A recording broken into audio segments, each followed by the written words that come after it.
Why did you start this company?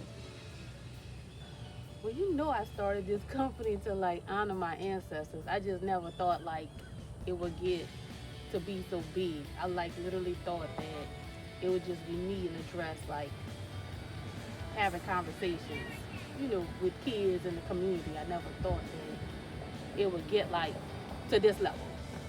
Okay, I know this question comes up quite often, so I'm gonna ask this for the audience. Why did you name the company Mammies? Whew.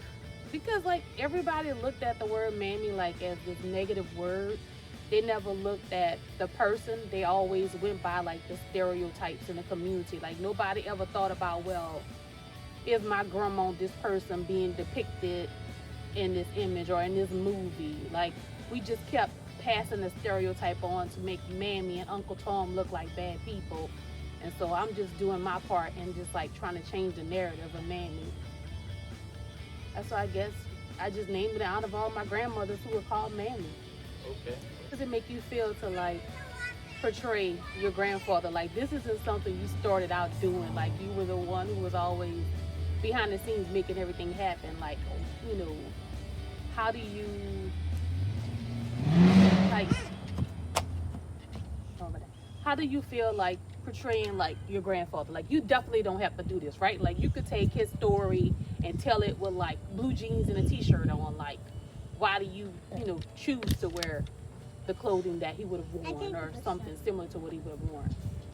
Well, when I speak of my third great grandfather, Jesse Hughes, it makes me feel proud to know that the things that he's accomplished and to know that he one fought in the Civil War and then two continues to fight against injustices even after the Civil War was over. So I'm like extremely proud of that. I mean, like, I would say personally, like, when I was with you and we were kind of like going through all of the information with Jesse and just like me, you, and Shawanda just tag teaming on the phone over hours and just like, I saw so much of you in like, I saw a piece of Jesse inside of you. And just like the way that you're stubborn and like you don't give up, you will fight everything to the end.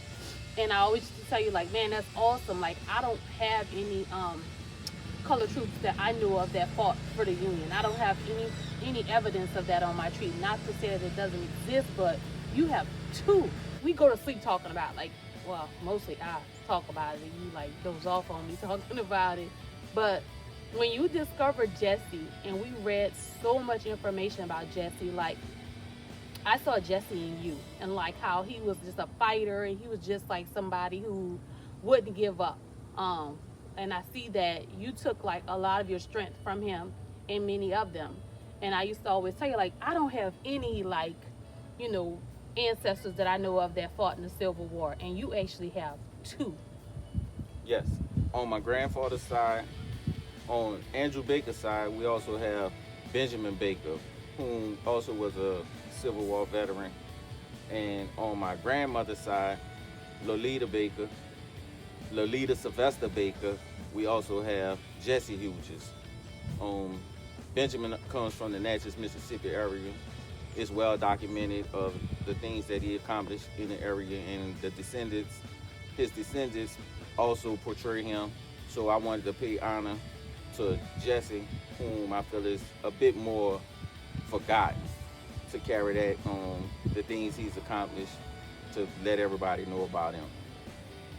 Is there anybody else like on your family tree, or anybody else that like you think of that's like not Jesse, like any powerful women on your family tree, like women who accomplished, a lot in spite of all of their adversities that they may have faced? Yes. My grandmother Lolita would be the first woman I would acknowledge. I mean, she was small in height. However, she was a giant, and she was very like loving, and children, grandchildren, anybody that needed help in the church community, she was there. So I would always begin with her. I think like for me, almost all of mine, like I just feel grateful to come from so many powerful women. Everybody knows I like love Mama Bell to death. Like every opportunity I get, I always tell everybody I want to be Mama Bell when I grow up. Um, so I would just think that for me, I guess that's where Mammies was born from, right? Like you said, like remembering all of these forgotten people and just wanting to find a way to remember, those who are often left behind. Like, and I think that it's important that we recognize that, like, they are sometimes overlooked, but they definitely live on within us. So I would say, like, today I'm just super grateful to sit down, have a conversation with you, especially as we get ready to reveal this new building. So we are standing on the side, and I hope that you would tune in uh, on New Year's Eve. Yes. We're outside now, just kind of like prepping and getting everything set for that New Year's Eve celebration. And maybe, I don't know, maybe I'll have a new outfit then. We'll see.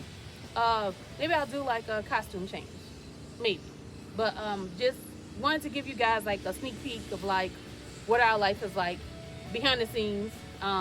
You don't have like the number of hours I stay up and just keeping him up all night with papers all over. But we just wanted to give you a piece of that. So thank you. Thank y'all.